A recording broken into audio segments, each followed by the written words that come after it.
લૂકની લખેલી સુવાર્તા અને 24મા અધ્યાયમાંથી આજે આપણે પ્રભુના વચનનું વાંચન કર્યું. અને ત્યાં એમ્મોસ નામના રસ્તા ઉપર જે બે શિષ્યો જઈ રહ્યા હતા, એટલે કે યરુશાલેમથી એમ્મોસ જઈ રહ્યા હતા, અને એ બે શિષ્યોના જીવનમાં જે બીના બને છે કે જે ઘટના બને છે એ એપિસોડનું વર્ણન એ પેસેજમાં કે પેરેગ્રાફમાં કે શાસ્ત્ર ભાગમાં કરવામાં આવેલું છે. અને ખૂબ જ સુંદર એ વર્ણન છે. પ્રભુ ઈસુ ખ્રિસ્તના પુનરુત્થાન પછીની આ વાત છે. આપણે જાણીએ છીએ કે ઈસુના પુનરુત્થાન પછી ઈસુ ઘણા બધાને દર્શન આપે છે, અને ઘણા બધાને દર્શન વારાફરતી મળી રહ્યું છે. અને હવે બે મિત્રો કે બે શિષ્યો યરુશાલેમથી એમ્મોસ જઈ રહ્યા છે, અને ઈસુ તેમની આગળ પણ પોતાને પ્રગટ કરે છે, પોતાને રિવીલ કરે છે, એમને પણ પોતાનું દર્શન આપે છે. પણ હવે જો તમે ધ્યાનથી જુઓ ને તો અહીં પુનરુત્થાનનો ખૂબ જ મોટો સંદેશો આપણને જોવા મળે છે. અને પુનરુત્થાનના સંદેશાને જો કદાચ એક જ વાક્યમાં મારે કહેવું હોય, આ આખા પેસેજને જો કદાચ એક જ વાક્યમાં કહેવો હોય તો કહી શકાય કે ઉદાસીનતામાંથી ઉલ્લાસીપણા તરફ પુનરુત્થાનનો સંદેશો આપણને લઈ જાય છે. ઉદાસીનતામાંથી ઉલ્લાસીપણા તરફ પુનરુત્થાનનો સંદેશો આપણને લઈ જાય છે. તમે વાંચ્યું, એ બે મિત્રો વાત કરી રહ્યા છે, સવાલો એકબીજાને પૂછી રહ્યા છે, બહુ કન્ફ્યુઝ છે, મૂંઝાયેલા છે, અને એમને એમના પ્રશ્નોનો કદાચ પ્રત્યુત્તર નથી મળી રહ્યો કે શું થયું અને શું થઈ રહ્યું છે.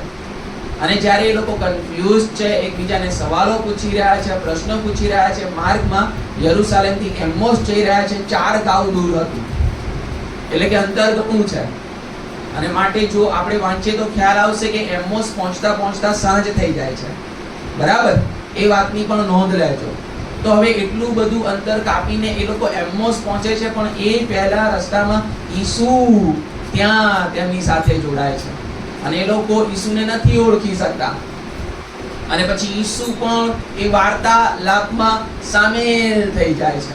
અને જ્યારે ઈસુ વાર્તાલાપમાં સામેલ થાય છે ને ઈસુ પ્રશ્ન કરે છે, ત્યારે પેલા લોકોને આશ્ચર્ય થાય છે ને પૂછે છે કે શું યરુશાલેમમાં તું એક જ એવો છે કે જેને આ દિવસોમાં જે બીના બની, જે ઘટના બની, એ વિશે કશી જ ખબર નથી? અને ઈસુ કહે છે કે કઈ ઘટનાને, કઈ બીનાને, પછી એ લોકો એક્સપ્લેન કરે છે. પણ એક વસ્તુ તમે નોંધી, ઈસુ જ્યારે એમને પ્રશ્ન પૂછે છે ને પછી ત્યાં લખ્યું છે તેઓ ઉદાસ થઈને ત્યાં ઊભા રહ્યા. એમના ચહેરા પર ઉદાસી હતી, એમના મનમાં અને હૃદયમાં એ ઉદાસીનતા હતી. અને એ ઉદાસીનતાનું કારણ શું છે? જો તમારી પાસે બાઇબલ છે તો પ્લીઝ તમે તમારું બાઇબલ ખોલશો, અને ત્યાં 21મી કલમ ખૂબ જ મહત્વની. પ્રજા આશા રાખી રહી છે, અપેક્ષા રાખી રહી છે, એક્સપેક્ટેશન રાખી રહી છે કે મસીહ આવશે અને અમને રોમનોના હાથમાંથી છોડાવશે. શા માટે આ આશા એમણે રાખી હતી? તો તેના માટે આપણે જૂના કરારનો અભ્યાસ કરવો પડે, કારણ કે જૂના કરારમાં સ્પષ્ટપણે મસીહના આગમનની ભવિષ્યવાણીઓ કરવામાં આવી હતી. અને જૂના કરારમાં જણાવવામાં આવ્યું હતું કે મસીહ આવશે અને તેના લોકને તારશે અને છોડાવશે. હવે આ જે સમજણ હતી કે મસીહ આવવાનો છે અને મસીહ છોડાવવાનો છે, એ સમજણ પ્રત્યે એમનો દ્રષ્ટિકોણ તદ્દન અલગ હતો. એટલે કે એમનો જે માનવી દ્રષ્ટિકોણ હતો એ આવો હતો કે મસીહ આવશે અને એમને રોમનોની ગુલામીમાંથી છોડાવશે. જો આપણે મૂસાની વાતને જોઈએ તો ઈશ્વરે મૂસાને પસંદ કર્યો મિસ્રની ગુલામીમાંથી ઇઝરાયલ પ્રજાને છોડાવવાને માટે. અને એ જ મૂસાએ ભવિષ્ય કથન કર્યું હતું, મારા જેવો એક પ્રબોધક ઈશ્વર મોકલશે. એટલે કે મૂસાએ ભવિષ્ય કથન કર્યું હતું કે ફરીને એક વખત ઇન ફ્યુચર એવી પરિસ્થિતિ ઊભી થશે કે જ્યારે તમે ગુલામીમાં હશો, દાસત્વમાં હશો, મારા જેવો એક પ્રબોધક આવશે એટલે કે મસીહ આવશે, ઈશ્વરનો પુત્ર આવશે અને તમને તમારી ગુલામીમાંથી, દાસત્વમાંથી એ છોડાવશે. હવે ઈસ્રાયેલ પ્રજા જ્યારે રોમનોના દાસત્વમાં છે ત્યારે એ લોકોની સમજણ એવી છે કે મસીહ આવશે અને જેમ મૂસાએ અમારા બાપ દાદાઓને મિસરની ગુલામીમાંથી બહાર કાઢ્યા હતા એમ જ મસીહ અમને રોમનોની ગુલામીમાંથી બહાર કાઢશે. અને માટે એ સમયનું સાહિત્ય બાઇબલમાં આપણી પાસે નથી, પણ મેં એનો અભ્યાસ કરેલો છે. જૂનો કરાર એ મારો વિષય છે. એટલે ઇન્ટરટેસ્ટામેન્ટલ પીરિયડ એને કહેવામાં આવે છે. બેઝિકલી શું છે ઇન્ટરટેસ્ટામેન્ટલ પીરિયડ? બે ટેસ્ટામેન્ટ વચ્ચેનો સમય, એટલે કે ઓલ્ડ ટેસ્ટામેન્ટ અને ન્યૂ ટેસ્ટામેન્ટ, જૂનો કરાર અને નવો કરાર. આ બંને કરારો વચ્ચેનો જે સમય છે, સાદી ભાષામાં એવું માનવામાં આવે છે કે 400 વર્ષોનો એ સમય હતો. અને આ 400 વર્ષના સમયગાળા દરમિયાન ઘણું બધું સાહિત્ય લખાયું. એ સાહિત્ય આજે આપણી પાસે બાઇબલમાં નથી. એ બાઇબલ બહારનું સાહિત્ય છે અને બાઇબલ બહારના સાહિત્યનો જ્યારે હું અભ્યાસ કરતો હતો ત્યારે એ બાબત ત્યાં નોંધવામાં આવી છે, લખવામાં આવી છે કે યહૂદીઓનું માઇન્ડસેટ કેવું હતું, યહૂદીઓનો પર્સપેક્ટિવ કેવો હતો, યહૂદીઓનો દ્રષ્ટિકોણ કેવો હતો, યહૂદીઓની સમજણ કેવી હતી. અને એવી સમજણ હતી કે મસીહ આવશે, અમને રોમનોની ગુલામીમાંથી છોડાવશે, એટલે કે પોલિટિકલ લિબરેશન. સમજો છો? પોલિટિકલ લિબરેશનની એ લોકો અપેક્ષા રાખતા હતા. અને ત્યાં સુધી કે એમણે તો મસીહનું એક ચિત્ર પણ જાણે કે દોરી નાખ્યું હતું. મસીહ ઘોડા પર આવશે, હાથમાં તલવાર હશે, રોમનોની સામે લડશે અને એમને રોમનોની ગુલામીમાંથી છોડાવશે. આ સમજણ સાથે એ લોકો જીવતા હતા, મસીહની રાહ જોતા હતા. એટલે કે એમની સમજણ તો તદ્દન અલગ હતી. રાજકીય સ્વતંત્રતાની વાત, પોલિટિકલ લિબરેશનની વાત, અને એ સમજણ સાથે એ લોકો જીવતા હતા. ઈસુ આવે છે અને ઈસુ એમને છોડાવવાને માટે આવે છે, તારવાને માટે આવે છે. પણ ઈસુ જે તારણ આપવાને માટે આવે છે એ તારણ સંપૂર્ણપણે અલગ હતું, જે વાત યહૂદીઓ સમજી શક્યા નહીં. અને માટે આ બે મિત્રો ઉદાસ છે. સમજો છો ને? હવે કઈ અપેક્ષા હતી? મસીહ આવશે અને એ લોકો કહે છે કે અમને એવી ખાતરી હતી કે આ જ મસીહ છે. ઈસુની વાત કરે છે. અમને એવી ખાતરી હતી, અમને એવી આશા હતી, અમને એવી અપેક્ષા હતી કે ઈસુ એ જ મસીહ છે અને ઈસુ અમને રોમનોની ગુલામીમાંથી છોડાવશે. એવી ઊંચી અપેક્ષા એમણે રાખી હતી. પણ શું થાય છે? ઈસુને વધસ્તંભે ચડવામાં આવે છે, ઈસુનું મરણ થાય છે. અને જે પોલિટિકલ લિબરેશનની એ લોકો અપેક્ષા રાખતા હતા, રાજકીય સ્વતંત્રતાની એ લોકો અપેક્ષા રાખતા હતા, એ અપેક્ષા પૂરી થતી નથી. માટે લોકો ઉદાસ છે. એમની ઉદાસીનું મહત્વનું કારણ એમની ગેરસમજણ હતી. એમની ઉદાસીનું અને દુઃખનું મહત્વનું કારણ એમની અજ્ઞાનતા હતી. એ લોકો મસીહને પોલિટિકલ લિબરેટર તરીકે જોતા હતા. મસીહ પોલિટિકલ લિબરેટર તરીકે નહોતા આવવાના. મસીહ તો સ્પિરિચ્યુઅલ લિબરેટર તરીકે આવવાના હતા. રોમનોના દાસત્વમાંથી છોડાવવાને માટે નહીં, પણ પાપના, મરણના અને શૈતાનના આધિપત્યમાંથી છોડાવવાને માટે મસીહ આવવાના હતા. એ સમજણ તેઓને પ્રાપ્ત થઈ નહોતી. ગેરસમજણમાં જીવતા હતા, અજ્ઞાનતામાં જીવતા હતા. અને એ અજ્ઞાનતાને કારણે મસીહના મિશનને સમજી નથી શકતા. અને માટે બે મિત્રો ઉદાસ છે.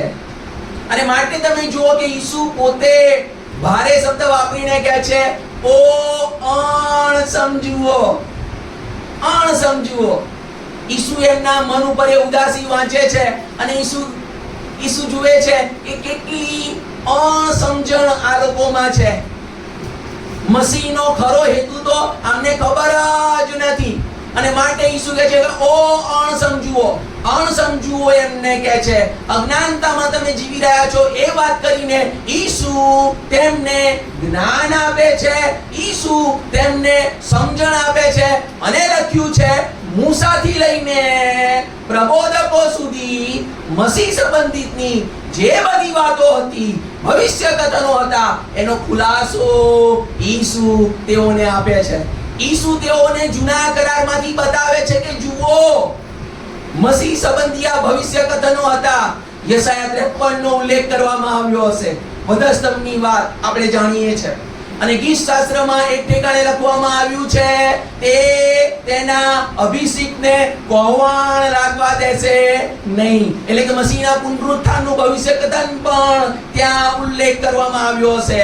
અને પછી મસીહના સ્વર્ગારોહણની વાત પણ કહેવામાં આવી હશે. વાંચ્યું છે ને આપણે ગીત શાસ્ત્રમાં, જ્યાં સુધી હું તારા શત્રુઓને તારું પાયાસન કરું ત્યાં સુધી તું મારે જમણે હાથે બેસ. એટલે કે મસીહના મરણની વાત, મસીહના પુનરુત્થાનની વાત, મસીહના સ્વર્ગારોહણની વાત અને મસીહના પુનરાગમનની વાત, આ બધા જ ભવિષ્ય કથનો જૂના કરારમાં આપવામાં આવ્યા હતા. પણ એ ભવિષ્ય કથનો સમજવામાં યહૂદીઓ, વિશેષ કરીને આ બે મિત્રો, સંપૂર્ણપણે નિષ્ફળ જાય છે. એમની અજ્ઞાનતાને કારણે એ લોકો ઉદાસ છે. એમની અજ્ઞાનતાને કારણે એ લોકો દુઃખી છે. ઈશ્વરનો હેતુ, ઈશ્વરનો પર્પસ એ લોકો સમજી શકતા નથી અને માટે દુઃખમાં સરી પડ્યા છે, ઉદાસ થઈ ગયા છે. પણ ઈસુ જ્યારે એમને જ્ઞાન આપે છે, ઈસુ જ્યારે એમને પ્રકટીકરણ આપે છે, ઈસુ જ્યારે એમને સમજણ આપે છે, ત્યારે વાર્તાના અંતે શું થાય છે? તેમની ઉદાસી ઉલ્લાસીપણામાં ફેરવાઈ જાય છે. વાંચીએ છે ને આપણે, ત્યાં લખ્યું છે કે ઈસુ પછી રોટલી ભાંગે છે, પોતાને પ્રગટ કરે છે અને પછી ઈસુ અદ્રશ્ય થઈ જાય છે. પછી એ બે મિત્રો અરસપરસ વાતો કરે છે. કલમ ખૂબ જ સુંદર છે. અને બંને મિત્રો એકબીજાને શું કહી રહ્યા છે? જ્યારે તે ધર્મ લેખોનો ખુલાસો આપણને કહી બતાવતો હતો, ત્યારે આપણા મન ઉલ્લાસી નહોતા થયા. શું? એટલે કે અજ્ઞાનતામાં હતા ત્યારે ઉદાસી હતી, પણ જ્યારે જ્ઞાનનો પ્રકાશ આવે છે, જ્યારે ઈસુ સમજણ આપે છે, જ્યારે ઈસુ ખુલાસો આપે છે, ત્યારે ઉલ્લાસીપણું એમના મનમાં અને હૃદયમાં રાજ કરવા લાગે છે. પુનરુત્થાનનો આ સંદેશો છે.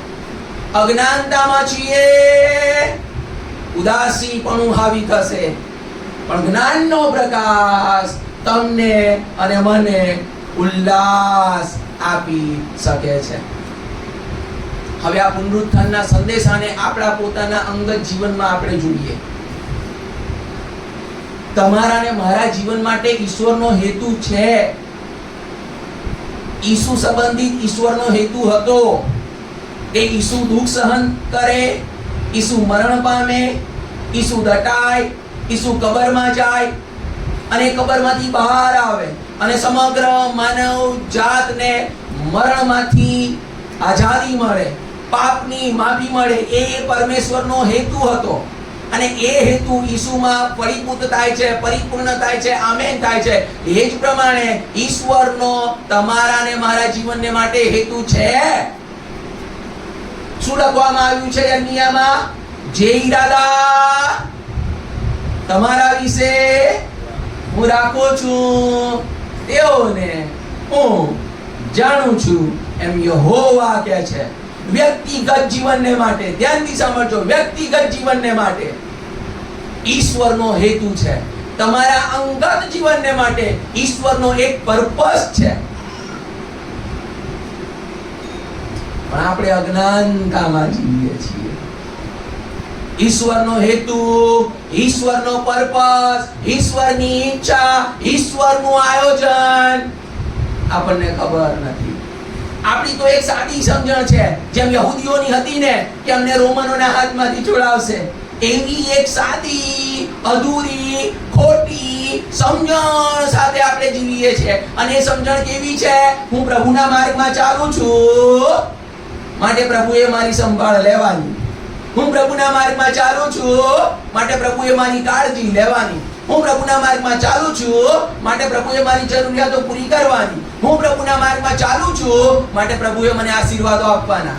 કારણ કે બાઇબલમાં સરફેસ લેવલે જો આપણે જોઈએ તો આવી સમજણ આપણને મળે છે કે જેઓ યહોવાના માર્ગમાં ચાલે છે તેમને યહોવા આશીર્વાદ આપે છે, તેમનું યહોવા રક્ષણ કરે છે. સાચું છે, સાચું છે, પણ એની અંદર ઘણું બધું ઊંડાણ પણ છે. અને એ ઊંડાણમાં આપણે જોઈએ છે કે ઘણી બધી વખત ઈશ્વરના માર્ગમાં ચાલીએ છીએ, ઈશ્વરના ભયમાં જીવીએ છીએ, ન્યાયી જીવન જીવીએ છીએ, પવિત્ર જીવન જીવીએ છીએ, સત્યના પંથે ચાલીએ છીએ, ન્યાયપણાના માર્ગે ચાલીએ છીએ, છતાં પણ જીવનમાં ઘણી બધી વખત દુઃખોમાંથી પસાર થવું પડે છે. દાઉદ કહે છે તેમ મરણની છાયાની ખીણમાંથી પસાર થવું પડે છે. ઘણી બધી વખત જીવનમાં કબરનો અનુભવ આવે છે, કબરનો અનુભવ આવે છે. એવું લાગે કે હવે બધું પૂરું થઈ ગયું, એવું લાગે કે જાણે કે હવે હાડકા પણ સુકાઈ ગયા છે, એવું લાગે કે હવે તો જાણે કે ધૂળમાં ભરી ગયા છે, રાખમાં મળી ગયા છીએ. આશા નાશ પામે, આશા વિહોણા થઈ જઈએ, હતાશ થઈ જઈએ, નિરાશ થઈ જઈએ, નાસીપાસ થઈ જઈએ અને મનમાં તર્ક વિતર્ક કર્યા કરીએ. શા માટે ઈશ્વર, શા માટે? હું તો આશીર્વાદોની અપેક્ષા રાખતો હતો, હું તો ભરપૂરીપણાની અપેક્ષા રાખતો હતો, સુખની અપેક્ષા રાખતો હતો, આનંદની અપેક્ષા રાખતો હતો, પણ પ્રભુ હું તો મરણની છાયાની ખીણમાંથી પસાર થઈ રહ્યો છું. પ્રભુ હું તો કબરમાં આવી ગયો છું. પ્રભુ હું તો મરી ગયો છું. જ્યારે આપણે ઈશ્વરના હેતુને સમજવામાં થાપ ખાઈએ છીએ, ભૂલ કરીએ છીએ, ત્યારે એવી અઘરી, અણધારી અને અંધારી રાતોમાં આપણું મન ઉદાસ થાય છે. એ ઉદાસીનતા, એ દુઃખ આપણા ઉપર હાવી થાય છે. શા માટે? ફરીને એક વખત આપણી અજ્ઞાનતાને કારણે, આપણી અજ્ઞાનતાને કારણે. પણ આપણા જીવનમાં ઈશ્વર જે દુઃખ મોકલે છે એની પાછળ પણ ઈશ્વરનો હેતુ રહેલો છે. ઈશ્વર એ દુઃખો દ્વારા પોતાને પ્રગટ કરવા માંગે છે. ઈસુ એ દુઃખો દ્વારા પોતાને મહિમાવાન કરવા માંગે છે. બહુ સુંદર ઉદાહરણ જો આપણે જોવું હોય તો લાજરસનું મરણ લખ્યું છે ને ત્યાં કે ઈસુ બીજા ગામમાં છે, બે બહેનો સંદેશો મોકલાવે છે. તમે જાણો છો એ બે બહેનોએ કેવી અપેક્ષા રાખી હશે? ઈસુનો એ ફેમિલી સાથે ગજબનો બોન્ડ હતો, ખ્યાલ છે ને? પહેલી વખત ત્યાં બાઇબલમાં આપણે જોઈએ છે કે ઈસુ રડ્યો, તો તમે સમજી શકો એ અટેચમેન્ટ કેવું હશે, બોન્ડ કેવો હશે. ગજબનું બોન્ડ છે, ગજબનું અટેચમેન્ટ છે. અને બે બહેનો જ્યારે લાજરસ માંદો છે ત્યારે માણસોને મોકલાવે છે અને ઈસુને કહે છે કે આવ. ઈસુ તો ઘણા બધાને સાજાપણું આપે છે. બંને બહેનો એવી અપેક્ષા રાખતી હશે, એવું વિચારતી હશે કે ઈસુ સાંભળશે ને કે લાજરસ માંદો છે એટલે બધું જ મૂકીને દોડી આવશે. ખરું? પણ એવું નથી થતું. ઈસુ જાણી જોઈને ત્યાં રોકાય છે. પરિસ્થિતિ વધારે વણસે છે, માંદગીમાંથી મરણ થાય છે. પણ ઈશ્વરનો હેતુ હતો, ઈશ્વરનો હેતુ હતો. બે બહેનો નથી સમજી શકતી અને માટે જ્યારે ઈસુ આવે છે ને ત્યારે તેમની અણસમજમાં, અજ્ઞાનતામાં એ લોકો શું કહે છે? જો તું અહીં હોત તો મારો ભાઈ મરત નહીં. એમની અપેક્ષા કંઈક અલગ હતી, આશા કંઈક અલગ હતી, પણ ઈશ્વરનો હેતુ કંઈક અલગ હતો, ઈશ્વરનો પર્પસ કંઈક અલગ હતો. ઈસુ લાજરસને માંદગીમાંથી સાજાપણું આપવા નહોતા માંગતા. ઈસુ લાજરસને મરણમાંથી સજીવન કરવા માંગતા હતા, કબરમાંથી બહાર કાઢવા માંગતા હતા, પોતાનો મહિમા પ્રગટ કરવા માંગતા હતા. પણ એ વાત સમજવામાં બહેનો ભૂલ થાય છે અને માટે દુઃખી થઈ છે, હતાશ થઈ છે, નિરાશ થઈ છે. પણ જ્યારે ઈશ્વરનો પર્પસ પૂરો થાય છે ત્યારે એમના હૃદયો આનંદથી ભરાઈ જાય છે. તમારા ને મારા જીવનમાં આવું જ થાય છે. દુઃખોમાંથી આપણે પસાર થઈએ છીએ, સંકટોમાંથી આપણે પસાર થઈએ છીએ, તોફાનોમાંથી આપણે પસાર થઈએ છીએ અને આપણને એવું લાગે કે શા માટે આ બધું મારી સાથે બની રહ્યું છે, મારા ફેમિલી સાથે બની રહ્યું છે, મારા પરિવાર સાથે બની રહ્યું છે. અને એ ઉદાસીનતા, એ દુઃખ, એ હતાશા, નિરાશા આપણા ઉપર રાજ કરવા લાગે. જ્યાં અજ્ઞાનતા હોય ત્યાં ઉદાસીનતા રાજ કરે છે. પણ જ્ઞાનનો પ્રકાશ અંધારાને દૂર કરે છે, હૃદયોને ઉલ્લાસી બનાવે છે, હૃદયોને આનંદ આપે છે. બે મિત્રો જે આમોસના માર્ગ ઉપર જતા હતા, ઉદાસ છે કારણ કે અજ્ઞાનતા છે, પણ જ્યારે ઈસુ જ્ઞાન પ્રગટ કરે છે ત્યારે એ લોકોના હૃદયોમાં એ ઉલ્લાસ આવે છે. એ જ પ્રમાણે ફરીની એક વખત આ જીવનની નરી વાસ્તવિકતા છે, ધ્યાનથી સાંભળજો. પુનરુત્થાનનો સંદેશો, ઈસુ કબરમાંથી બહાર આવ્યા, એ તમારા ને મારા માટે બહુ મોટી આશા છે. આ દેહનું પુનરુત્થાન, એમાં તો આપણે માનીએ જ છીએ. પ્રેરિતોનું વિશ્વાસનામું, તેમાં આપણે આપણો વિશ્વાસ જાહેર કર્યો. દેહનું પુનરુત્થાન, તેમાં હું માનું છું. યસ, દેહનું પુનરુત્થાન તો છે જ, પણ એ સિવાય જ્યાં સુધી આપણે આ જગતમાં છીએ ત્યાં સુધી ઘણી બધી વખત આપણે કબરમાં જઈએ છીએ. મરણ આવ્યા અગાઉ આપણે મરી જઈએ છીએ. સમજો છો જે કહેવા માંગુ છું તે? મરણ આવ્યા અગાઉ ઘણી બધી વખત, અગણિત વખત આપણે મરીએ છીએ. એ સંબંધોની દુનિયાના પ્રશ્નો હોય, એ આર્થિક દુનિયાના પ્રશ્નો હોય, એ કરિયરના પ્રશ્નો હોય, એ ઘણી બધી જાતના પ્રશ્નો આપણા જીવનને કોરી ખાય છે, આપણને કબરમાં લઈ જાય છે. આપણો એ આનંદ ચાલ્યો જાય છે, એ ઉલ્લાસ ચાલ્યો જાય છે. આપણે સમજી નથી શકતા કે મારા જીવનમાં આવું શા માટે થઈ રહ્યું છે, અને ઉદાસીનતા અને દુઃખ આપણા ઉપર હાવી થાય છે. એ ઉદાસીનતા અને દુઃખ પાછળનું એક જ કારણ છે, આપણી અજ્ઞાનતા.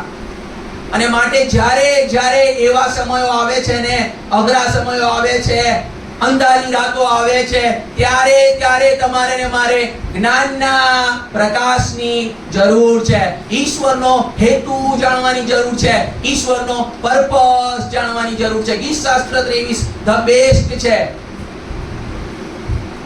દાઉદ ખૂબ જ સુંદર રીતે કહે છે, તે પોતાના નામની ખાતર મને ન્યાયપણાને માર્ગે ચલાવે છે. ધ્યાનથી સાંભળજો. અને એ પછીની કલમ કઈ છે? જો કે મરણની છાયાની ખીણમાં થઈને હું ચાલું, તોય હું કંઈ પણ બુંડાઈથી દીવાનો. ધ્યાનથી સાંભળજો મારી વાત. ન્યાયપણાને માર્ગે ચાલવું એ સહેલું ને સરળ નથી. ન્યાયપણાને માર્ગે જ્યારે વ્યક્તિ ચાલે છે ને, એ માર્ગ મરણની છાયાની ખીણમાંથી પસાર થાય છે. એક એવો સમય આવશે જ્યારે તમારે તમારા સિદ્ધાંતોને માટે, તમારી પ્રામાણિકતાને માટે, તમારા મોરલ્સને માટે, તમારા વેલ્યુઝને માટે, તમારા ઇથોસને માટે મરણની છાયાની ખીણમાંથી પસાર થવું પડશે. અને દાઉદ કહી રહ્યો છે, આઈ એમ રેડી ફોર ધેટ. હું એ મરણની છાયાની ખીણમાંથી પસાર થવાને માટે તૈયાર છું. પોતાના ઉપર આધાર રાખીને એ ઘમંડ ભર્યું વાક્ય બોલી રહ્યો છે? ના, એનો આધાર કોણ છે? એનો બાળક. કારણ કે આગળ જતા એમ કહે છે, કેમ કે તું મારી સાથે છે, માટે મારામાં એ શક્તિ છે મરણની છાયાની ખીણમાંથી પસાર થવાનું. પ્રભુ ઈસુ ખ્રિસ્ત નવા કરારમાં શું કહે છે? તમારે મારી પાછળ આવવું છે, તમારે મારા શિષ્યો થવું છે, તમારે મારા ડિસાઇપલ્સ થવું છે. ઈસુ એમ કહે છે કે આવો અને તમને તો બસ સુખે સુખ જ હશે. આવો અને હું તમને લીલા બીડમાં જ રાખીશ, શાંત પાણીની પાસે જ રાખીશ. ઈસુ એવું નથી કહેતા. ઈસુ વાસ્તવિકતાનું ભાન કરાવે છે. અને ઈસુ બહુ સ્પષ્ટ શબ્દોમાં કહે છે, મારી પાછળ ચાલવું એ સહેલું ને સરળ નથી. અને ઈસુ તમને ને મને કહે છે કે મારી પાછળ ચાલવાનો નિર્ણય લો તે પહેલા થંભીને થોડું વિચારો. કારણ કે ઈસુ કહે છે, જે કોઈ મારી પાછળ આવવા ચાહે તેણે પોતાનો નકાર કરવો અને પોતાનો વધસ્તંભ ઊંચકીને મારી પાછળ આવવું. ઈસુની પાછળ ચાલવું એટલે કે વધસ્તંભ ઊંચકવાની વાત. ઈસુની પાછળ ચાલવું એટલે સંઘર્ષો અને સંકટોમાંથી પસાર થવાની વાત. ન્યાયપણાને માર્ગે ચાલવું એટલે કે મરણની છાયાની ખીણમાંથી પસાર થવાની વાત. અને એ બધી બાબતોને માટે, એ બધા ભવિષ્યના તોફાનોને માટે, સંકટોને માટે, યાતનાઓને માટે, દુઃખોને માટે, સંઘર્ષોને માટે વર્તમાનમાં તમારે ને મારે દાઉદની જેમ તૈયાર થવાનું છે, તૈયાર રહેવાનું છે. ક્યારે આપણે એ સંકટોને માટે વર્તમાનમાં તૈયાર થઈશું? જ્યારે દાઉદના જેવો અનુભવ હશે, ખાતરી હશે, અહેસાસ હશે, ઈશ્વર સાથેનું એન્કાઉન્ટર હશે, ત્યારે તું મારી સાથે છે. બિશપ સાહેબનું બહુ સુંદર ગીત છે, તું મારી સાથે છે, તું મારી સાથે છે. એકલતાની અણધારી અઘરી પળોમાં તું મારી સાથે છે. આવડતું હોય તો ગાજો. હમણાં નાનકપણના ગીતમાં ખૂબ જ સુંદર છે. એકલતાની અણધારી અઘરી પળોમાં તું મારી સાથે છે. કબરનો અનુભવ તો આવશે વાલાઓ, ફરીને એક વખત કહું છું, આ જીવનની નરી વાસ્તવિકતા છે. તડકો ને છાંયો, ભરતી ને ઓઠ, સુખ ને દુઃખ, વસંત અને પાનખર, આ તો જીવનની નરી વાસ્તવિકતા છે. એમાંથી તો પસાર થવાનું જ છે. મરણની છાયાની ખીણમાંથી તો પસાર થવાનું જ છે. એ કબરનો અનુભવ જીવનમાં ઘણી બધી વખત આવશે, પણ હંમેશા યાદ રાખીએ, એકલતાની અણધારી અઘરી પળોમાં ઈસુ આપણી સાથે છે.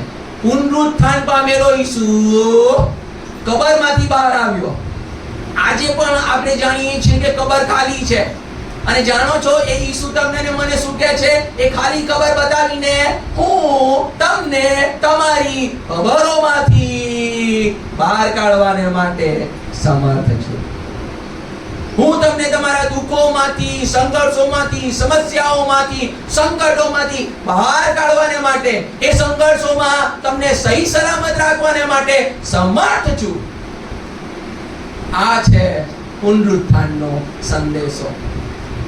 અજ્ઞાનતામાં જીવીશું, એવી અપેક્ષા રાખીશું કે જીવનમાં ખાલી સુખ જ હોવું જોઈએ, અને જ્યારે દુઃખની પળો આવશે ત્યારે વેરાઈ જઈશું, વિખેરાઈ જઈશું.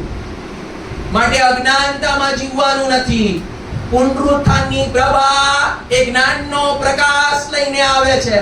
પુનરુત્થાનની પ્રભા એ જ્ઞાનનો પ્રકાશ લઈને આવે છે. અને પુનરુત્થાનની આજે પ્રભાતે ઈસુ તમને ને મને કહે છે, જીવનમાં કબરના અનુભવો તો આવશે, પણ હું તને તારી કબરમાંથી બહાર કાઢીશ.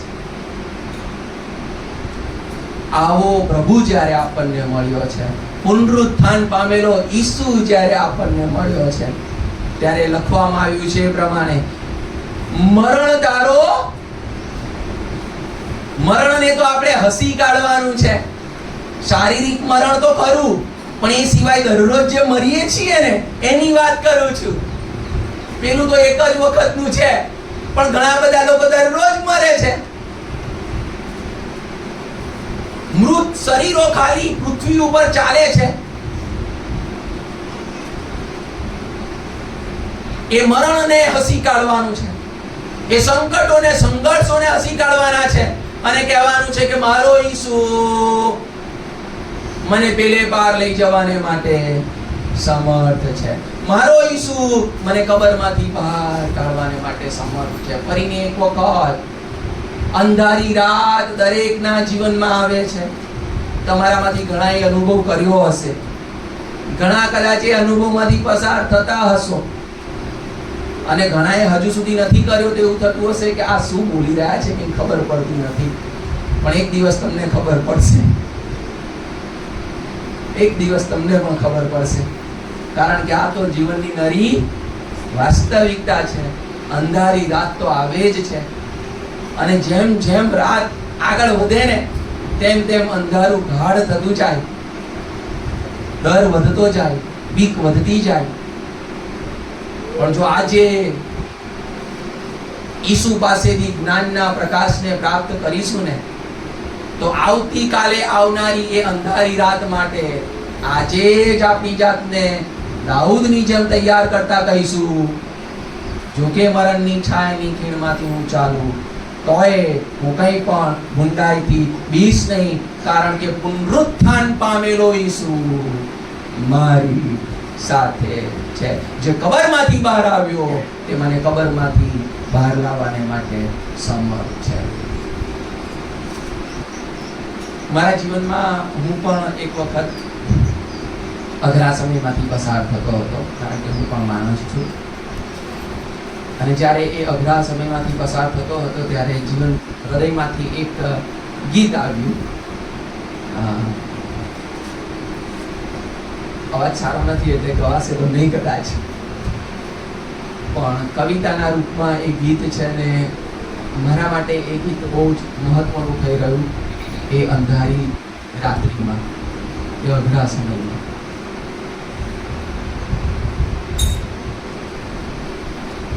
તમને હું ઘણી બધી વખત એ પળોમાંથી પસાર થઈશું. અને ગીતના શબ્દો છે, શું અંધકાર કદી ઉજાસને દાબી શકે? પ્રશ્ન છે. શું અસત્ય કદી સત્ય પર વિજય પામી શકે? પ્રશ્ન છે. કહેવાનો મતલબ કે અંધકાર કદી ઉજાસ પર વિજય પ્રાપ્ત કરી શકતો નથી.